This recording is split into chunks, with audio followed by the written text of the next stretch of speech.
রহমানুর রাহিম। আসসালামু আলাইকুম। আমি অ্যাডভোকেট এম এন রুমিন, চেয়ারম্যান বাংলাদেশ মানবাধিকার পর্যবেক্ষণ পরিষদ। আজকে একটি বিষয় নিয়ে আপনাদের সামনে আমি উপস্থিত হয়েছি। আমরা একটি বিশেষ সময়ের মধ্য দিয়ে যাচ্ছি। একটি দেশে গণতন্ত্র প্রতিষ্ঠিত হতে হলে, ভোট ভাটির অধিকার প্রতিষ্ঠিত হতে হলে অবশ্যই নির্বাচন প্রয়োজন আছে। নির্বাচন অপরিহার্য, নির্বাচনের বিকল্প নেই। কিন্তু একটি রাষ্ট্রের প্রত্যেকটা অবকাঠামো যখন ভেঙে পড়ে, তখন সেই ভেঙে পড়া অবকাঠামোগুলোকে ঠিক না করে যদি নির্বাচন দেওয়া হয়, তাহলে সেই পিছনের জায়গায় আবার ফেরত যেতে হবে। এই পিছনের যে ইতিহাস, পিছনের যে অতীত, এগুলো থেকেই তো আমাদেরকে শিক্ষা নিতে হবে। আজকের এই বিশেষ অবস্থা কেন এসেছে?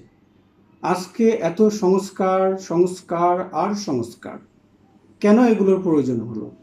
তাহলে রাজনৈতিক ব্যক্তিত্ব, রাজনৈতিক দল, অনেক কিছুই ছিল, অনেক কিছুই আছে এবং থাকবে, কিন্তু আমরা কি পেয়েছি? দুর্নীতি হয়েছে, সাথে সাথে মানবাধিকার লঙ্ঘিত হয়েছে। সন্ত্রাসী হয়েছে, মানবাধিকার লঙ্ঘিত হয়েছে।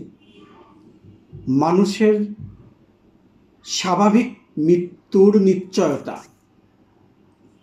বড় অর্থে এই ছোট্ট কথাটি, সেটা হচ্ছে যে মানুষের নর্মাল যে ডেথ, সেটার কোনো নিশ্চয়তা ছিল না। এই যে একটা অবস্থা, মানবাধিকার কোথায়? তাহলে আমরা শুধু নির্বাচন নির্বাচন বললেই তো আর হবে না। নির্বাচনের জন্য একটা সময় দিতে হবে, একটা পরিবেশ দিতে হবে, এবং সেটা আমাদের সবাই মিলে তৈরি করতে হবে। আসুন আমরা সবাই মিলে একটি সুন্দর পরিবেশ তৈরি করি, যাতে করে একটি অবাধ, সুস্থ, নিরপেক্ষ নির্বাচনের আয়োজন করা সম্ভব হয় এবং বাংলাদেশে গণতন্ত্র পুনঃপ্রতিষ্ঠিত হয়। সবাইকে ধন্যবাদ।